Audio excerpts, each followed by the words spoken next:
Qual é a função dos três poderes? O Brasil de Fato explica, nesta série, os papéis do Executivo, do Legislativo e do Judiciário. No primeiro vídeo, vimos um panorama do funcionamento deste tripé que garante a nossa democracia. Perdeu? Corre lá no nosso canal e confere que está disponível. Nessa semana, o PDF explica o funcionamento do Poder Executivo. Mas antes, não se esqueça de assinar o nosso canal, clicar no sininho para ser notificado sobre os nossos novos conteúdos, curtir e, é claro, compartilhar este vídeo.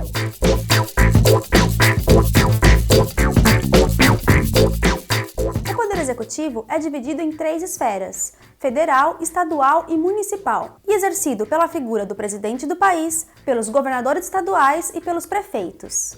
Este poder tem como função executar as leis já existentes e também implementar novas legislações de acordo com as necessidades do Estado e da população. É o poder responsável pela gestão e implementação de políticas públicas de interesse da população. Esses representantes são eleitos por eleição direta e ficam nos cargos por 4 anos. No sistema brasileiro, cargos executivos podem ser reeleitos uma única vez. Vamos entender como atua o executivo nas três esferas? O presidente da República, ao ser eleito, tem o dever de manter, defender e cumprir a Constituição Federal do Brasil, provendo o bem geral da população brasileira, a democracia e a soberania do país. Apesar do Executivo ter como responsabilidade executar as leis criadas pelo Poder Legislativo, o presidente da República pode participar do processo legislativo. Como? A nossa Constituição permite que o nosso presidente elabore as famosas medidas provisórias, MPs, e também que proponha emendas à Constituição, projetos de leis complementares e ordinárias ou leis delegadas.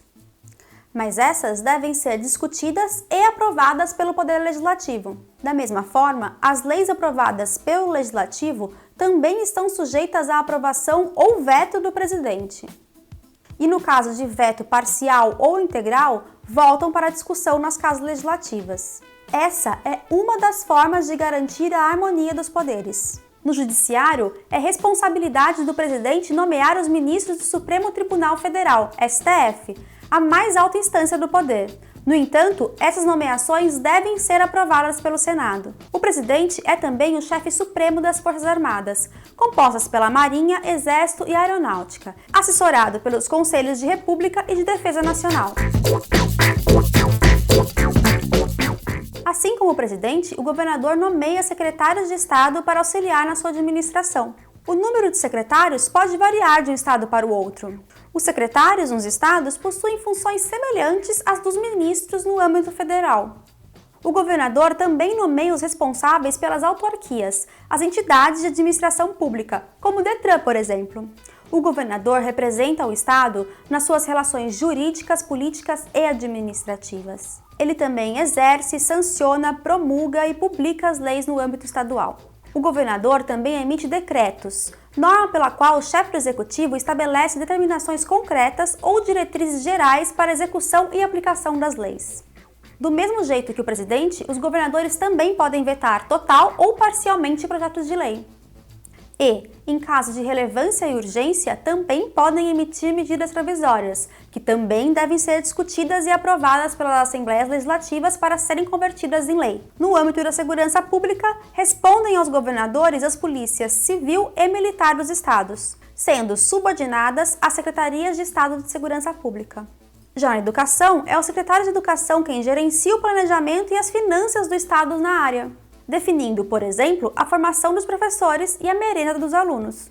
É de responsabilidade também nos estados e do governador os anos finais do ensino fundamental, ou seja, do 6º ao 9º ano, e o ensino médio.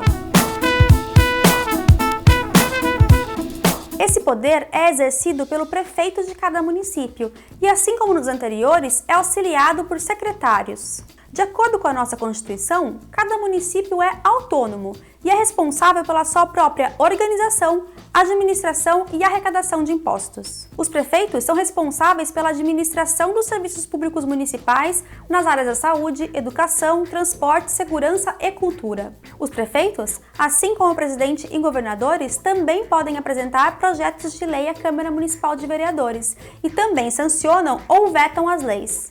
Cabe também ao Executivo Municipal prestar contas de sua administração à Câmara Municipal de Vereadores. Na educação, são responsabilidade dos municípios e dos prefeitos as creches e o ensino pré-escolar. E os primeiros anos do ensino fundamental, ou seja, do 1º ao 5º ano, além da administração dos recursos, é claro. Já na área de segurança pública, prefeitos podem realizar ações de prevenção à violência, que podem incluir iluminação e câmeras, por exemplo. E também podem criar guardas municipais, para proteger bens, serviços e instalações.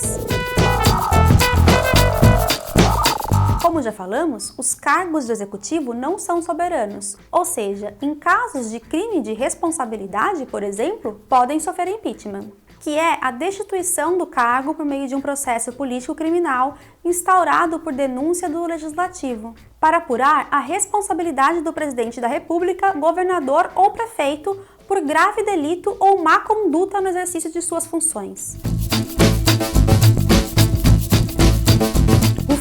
Muita coisa, não é mesmo? Nos próximos vídeos explicaremos os poderes legislativo e judiciário. É o tripé de poderes que, respeitando uns aos outros, garante o funcionamento da democracia. A ameaça de um dos poderes ao outro pode ser um caminho sem volta para uma ditadura totalitarista. Gostou? Curta e compartilhe e até o próximo BDF Explica!